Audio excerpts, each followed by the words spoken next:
take a look at something else here. I think it's captured on Taifa Leo, and this is what is happening within our counties. Magavana Msalabani, all right? You have a number of governors there.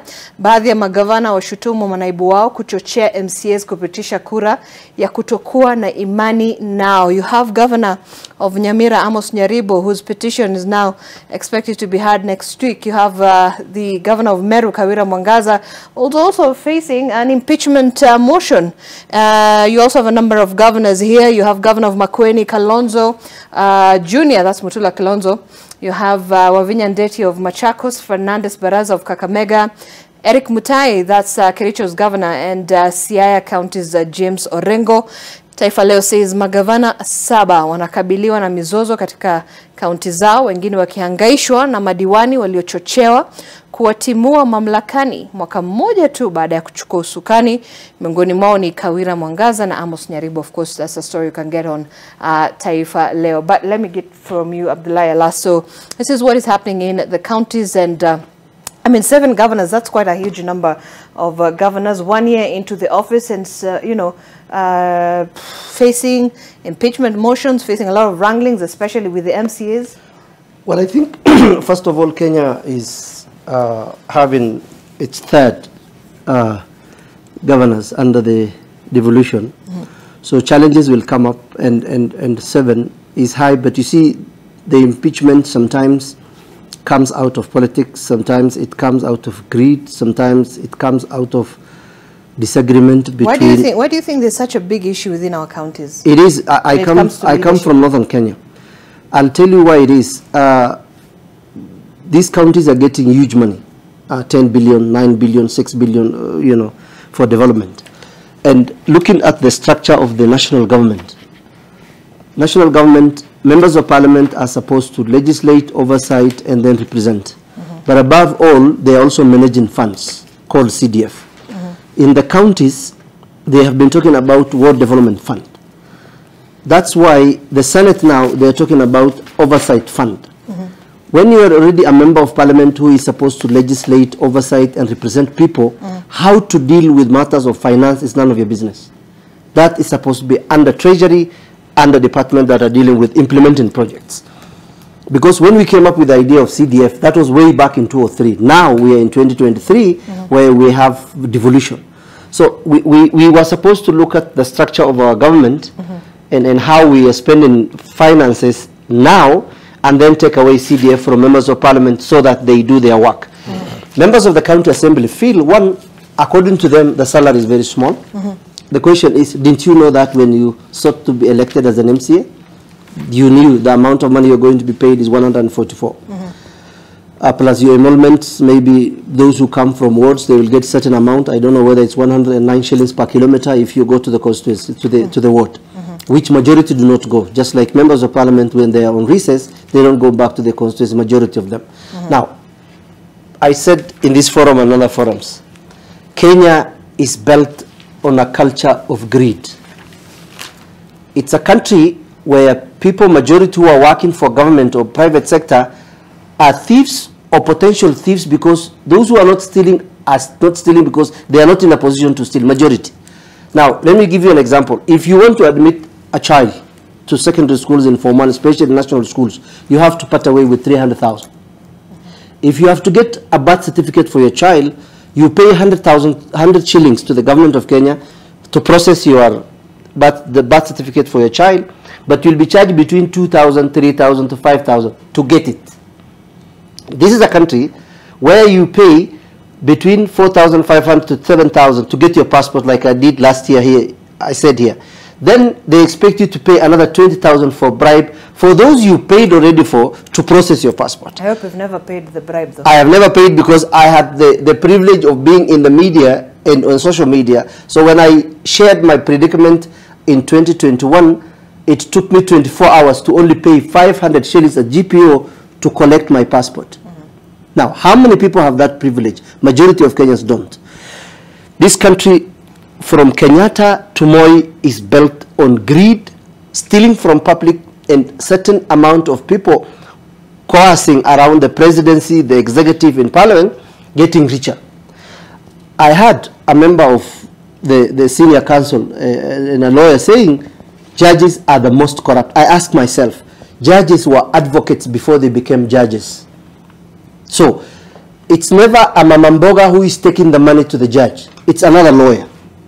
Because for them to do, I have been in corridors of justice for the last 10 years, pursuing, and you hear that, like I was told one of them recently, delivered close to 10 million in a farm somewhere using a Prado.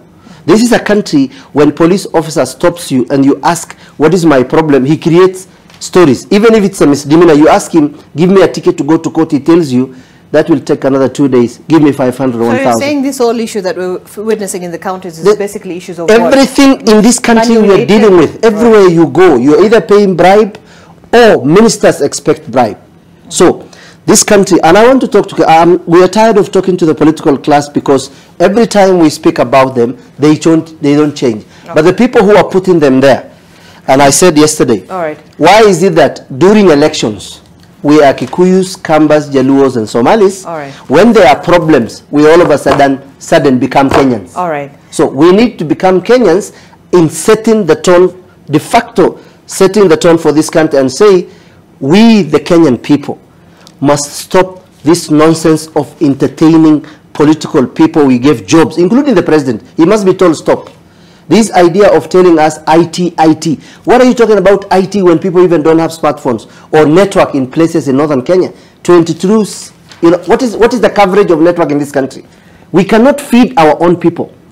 President Ruto, please let us produce food so that every family in Turkana, in Lokchokio, in Mandera, in Migori, in Kakamega has breakfast, lunch, and dinner. From there, we will talk about roads. We will talk about MBA so don't clubs. You feel like that's still paramount? I mean, it's part of a development that, look, Kenya has to undertake. Let's go back to development. Let's go back to development. When we're spending less than 15% of the budget and 85% of the budget is spent on recurrent expenditure, this nonsense of paying, majority leader who was telling us last year he needs to come up with a bill to reduce the cost of living. Now he wants to get another 50,000 for allowance. It's sitting, doing a lot of nothing at Bomas, getting CDF 140 something, getting a salary of $1 million, and then he's coming to tell us that this is what I'm going to entertain. Why is Kimani Ichung'wah not bringing a bill right now to reduce the cost of living? But is this a Kimani Ichung'wah-led? No, I'm saying, we speak of an individual, what he said.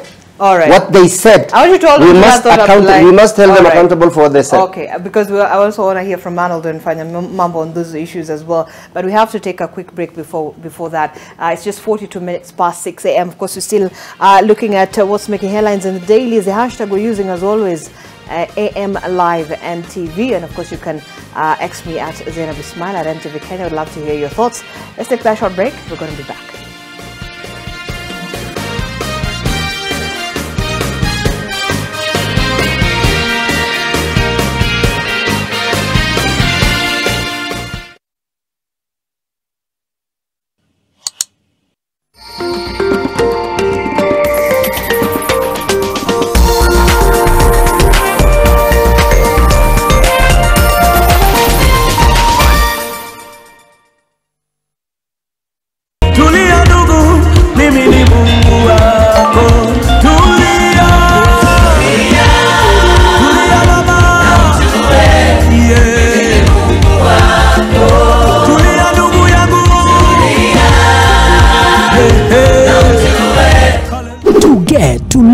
By Fred Omondi, dial star 812 star 798 hash.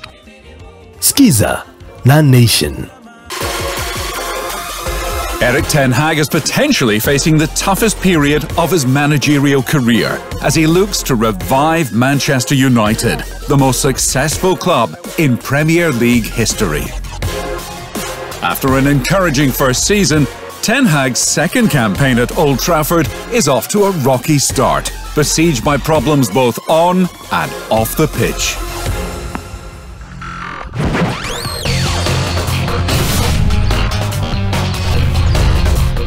It's Butta's birthday month and you can enjoy free shopping of up to 500 bob. Offer starts at 2,499 only. Visit your nearest Butta store today. Are you ready for a challenge that could change your life? Introducing #Nation Scholarship Challenge. We all know that getting an education can be tough, but we also know that a scholarship can make a huge difference. That's why Nation Media Group and Goodwill are giving you the chance to win 80,000 Kenya shillings. All you need to do is to post a video telling us why you want this scholarship and how it will help you achieve your goals. Don't forget to use the #Nation Scholarship in your post. It's super easy, and by taking part, you'll be part of a global community of people who are all working towards their goals. So if you're thinking about pursuing higher education or have big career aspirations, this is your chance to take a step forward. Don't wait too long. Complete your Goodwill profile and share your story with us now. Don't let him touch me. Don't worry. Don't even let him in. No. Please don't let him come in here. It's all right. You're thinking that I'm taking advantage of this to be close to Alonso. Well, you're very wrong. Because more than anything, I respect you, Tadeo. Why doesn't she want your mother to marry Gino? She doesn't want her to marry anyone. But that's not up to her, it's up to our mother. Do you think we could meet for breakfast tomorrow? Yes, of course. I just have to make sure first that someone can look after Rodrigo while I'm gone. How does 9 o'clock... Check up on Rodrigo. I knew that he would be alone. Well, in that case, I won't bother you anymore. Have a good day, Mr. Vicente. I'll just fix it. You too. Head over heels. And people come in and they're like, oh, it works. I can have ice cream and I'm not in any discomfort. I recommend Sensodyne because it works. It's brilliant. Want to know the biggest story of the week? Do not worry. The Weekly Review got you covered. For in-depth analysis of politics, business, governance, as well as social issues, the Weekly Review covers it all. For well-researched, exclusive and investigative content, read the Weekly Review every Sunday in the Sunday Nation.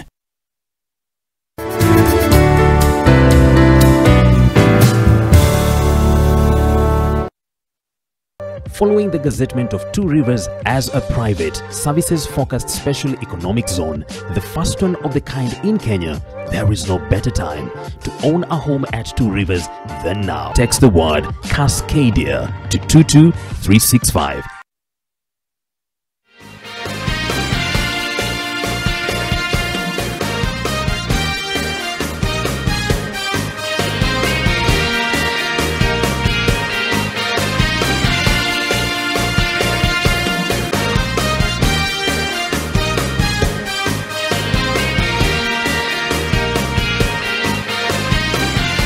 All right, welcome back to the program. You are watching AM Live as we just dissect some of the current affairs happening in the country. And of course, just looking at Taifa Leo as we wind up on this paper and so we can move forward. Let me get to Arnold Maliba. We heard from Abdullah Alas on some of the issues. Of course, you're talking about the fact that, corruption, graft is it's a sore in Kenya, really, and that's why perhaps it's also manifesting itself on what we're seeing in the counties.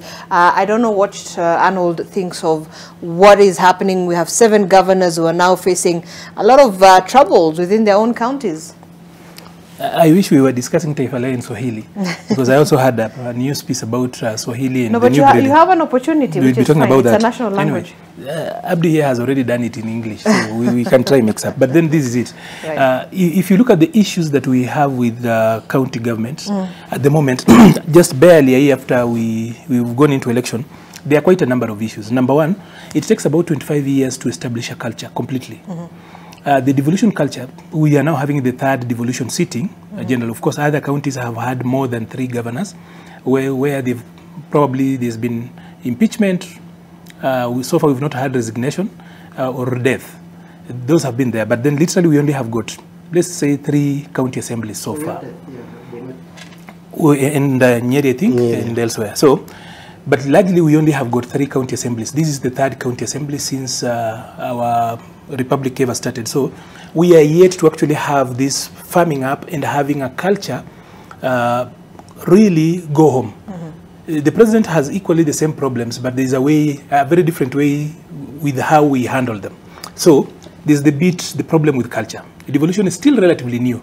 We only have got 2 sittings to actually compare with, 2013 to 2017, 2017 to 2022. We are not yet at a place where you will say that such like an August sitting is deep enough to really be stable or going forward. Then number two, there are post-election grievances that have not been taken care of. In places like Meru, for example, there are, you know, when people are looking at elections, even opinion pollsters, or rather pollsters, did not look at Kawira Mwangaza as a possible threat. People will look at Turi and then Kiraitu, the crocodile of Meru, and then she was that, and others. All right.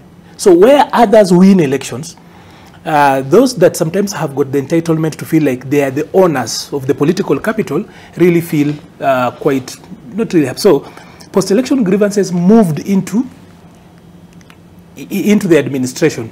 Like, and you know, that is why this thing called independent candidate is good, gives room for people to get around. But it's quite problematic, especially where you have got political parties and formations going through. So probably we might really need to think about how we run with that, even though it's good, because it gives people like Kawira Mwangaza an opportunity. But then the problem is that if I don't like you, Zainab, that is not a threshold for me not to, for me to impeach you. So the tool of impeachment is being misused by county assemblies. It's persecution, unnecessary persecution to governors. Why is the Senate not doing that to the president, for example? Why is the National Assembly not pushing similar stuff so that then they end up in the Senate? MCAs have got better tools to employ to ensure that there is governance. So you're reading a lot of malice in at least most. A lot of those reasons are actually mundane. Some of them do not get the threshold. Look at Wambora, the cat with 9 lives. Impeached so many times until he became, I think no one holds the record of being the most impeached. If you see governors who have been impeached successfully, you realize that there was a political interference from above to help that happen. All right. I would really love to see how this regime really plays around that. But I hope that William Ruto and the Kenya Kwanza administration will stay away so that we allow devolution to actually take root. Because in places where the national government intervenes and takes sides in these particular fights, it is the citizen who loses. You know, like Nairobi, for example, has never recovered.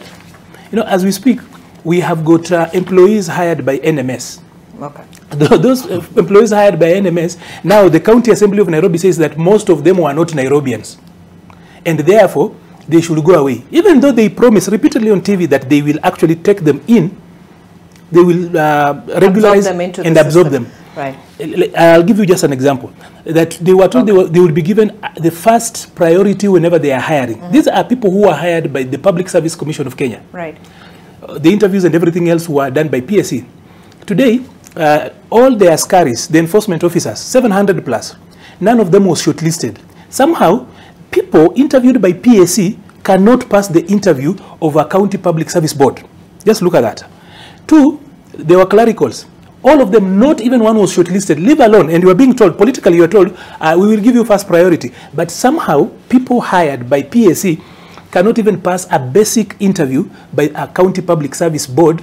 And somehow those people have actually been, there has been the annual review of their performance, and they are passing, that you cannot even pass the interview of your own job. Right. So a lot of those issues are problematic. All right. Lastly, yes. Then finally on that, one of the problems why governors really have got a problem here is the politics, our politics of bad manners. All politicians in this country overpromise. So MCAs promised heaven, going ahead as taking on to the executive role, saying, when you elect me, this is what I will do. When you elect me, this is what I will do. Once they get to the assembly, they realize that that is not possible. Now they start asking of governors for things that are not legal, things that are not possible, budgets do not allow, they have got debts that are pending. Then in that particular instance, the easiest way to explain yourself to the people is to tell them, I told you I will do this. We could actually be able to do this if it were not for this particular governor. So governors become the scarecrow.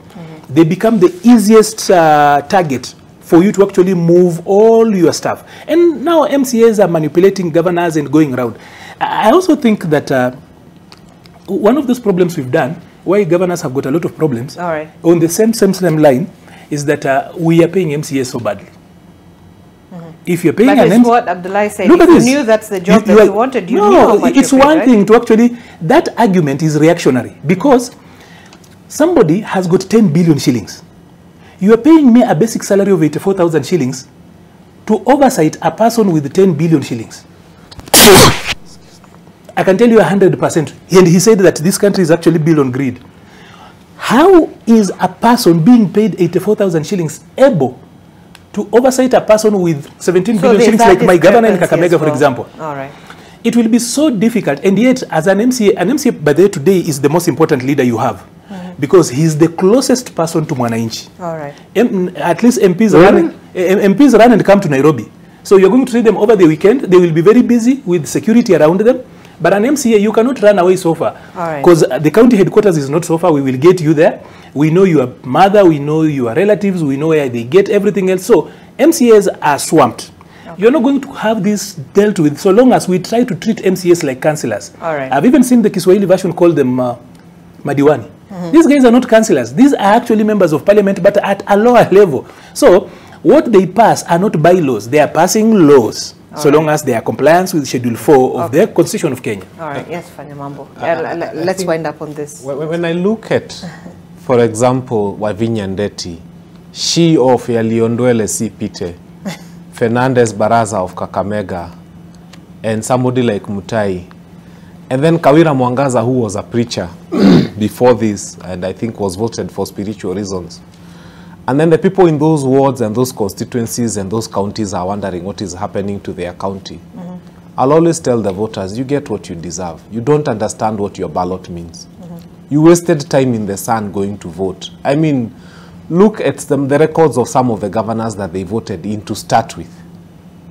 Some of them, in fact, have even very skeptical academic records to start with. And people think that having a good education is a bad thing for leadership. I keep telling them that when you look at a county assembly bill, it's a bill, it's a bill, it's a bill. It fits all the standards of a standard law, made by advocates, made by lawyers who've been to school for another 5-6 years after high school. And now you put that person who did not complete Form 4 in charge of a county, and they are looking at a bill and they are wondering why it has too much English and whether it was necessary to have that much English. I can tell the voters, go back to the polling station and start rethinking, are these the best faces that were available in your counties? Weren't there better people than the ones you gave yourselves? And why are you complaining? The MCAs themselves, some of them do not even have capacity to understand what is going on. I thank God there was a time a feature was run on Meru County as one of the ideal counties that has got some of the most learned MCAs in the country. Some are doctors, some have masters, and so on and so forth. But the bulk of these MCAs, some of them do not even also understand what is going on in the counties themselves. And that's why I say the voter has got themselves to blame for putting themselves where they were. In every county where these people vied, there were better people, more qualified people, more capable people, more able people to steer their counties. They chose these faces and then they are wondering what is happening to their counties. Their counties will burn, they will rot to the end because they look for people. Coming from the people who voted for them, mostly the issue comes from members of the county assembly itself. These members of the county assemblies are also products of the same voters. So first you vote in a governor who is incompetent. So the MCAs will see the incompetence. And then the MCAs themselves, you also give people sometimes who are also not competent for the job. And then now there's a lot of frustration within the counties because nothing is happening the way it's supposed to happen. And then they are wondering what is wrong. What is wrong? The voters are wrong. Their choices were wrong. They had better, you know, look at Kakamega. Oparanya leaves that office and look at the record and person of Oparanya. And then look at the record and person of Fernandez Baraza. And you ask the people of Kakamega, and we know they have very many intelligent people, very many capable people, very many technocrats, very many people who would have done the job. They didn't vote for those ones. And then they are wondering what's happening to Kakamega. It will continue happening for the next 4 years. So until they wake up and smell the coffee. Don't you see other factors perhaps influencing some of those issues like, political interference? Let me say this. Look at where, for example, Makueni Governor Kilonzo is coming from. Kilonzo is coming to replace one Kivutha Kibwana, who did not care whether there was a culture or a record of how counties are supposed to be run. He did so well at the county that was Makueni, that every other person would look at Kivutha Kibwana as a model to learn from. And the MCAs and the people and the population found no reason to look for a reason to impeach him. What they are doing now, they are comparing Mutula Kilonzo Jr. with Professor Kivutha Kibwana. And then it's like day and night, and that's why they have a problem. A huge hurdle as well. But Kivutha Kibwana was impeached. No. And he even said they should actually, like... I remember. Yeah, he told them to fold it up. The county assembly was but the reasons, you see, eventually it emerged the reasons why they were trying to impeach him. It was because he's not dishing out money. He's not stealing. It was very clear. After everything was done, imagine out of all the MCAs who tried to impeach him, only one was elected back by Wananchi for the following term. What does it tell you? That Wananchi were with the governor. They gave the governor a second term and denied all those MCAs who tried to impeach him a chance. So all I'm saying is the problems begin at the ballot. Wananchi need to know what their ballot means. And the problems they have, they brought upon themselves. Wacha wakule shida yao for the next 4 years. All right, let's wind up on this. I want us to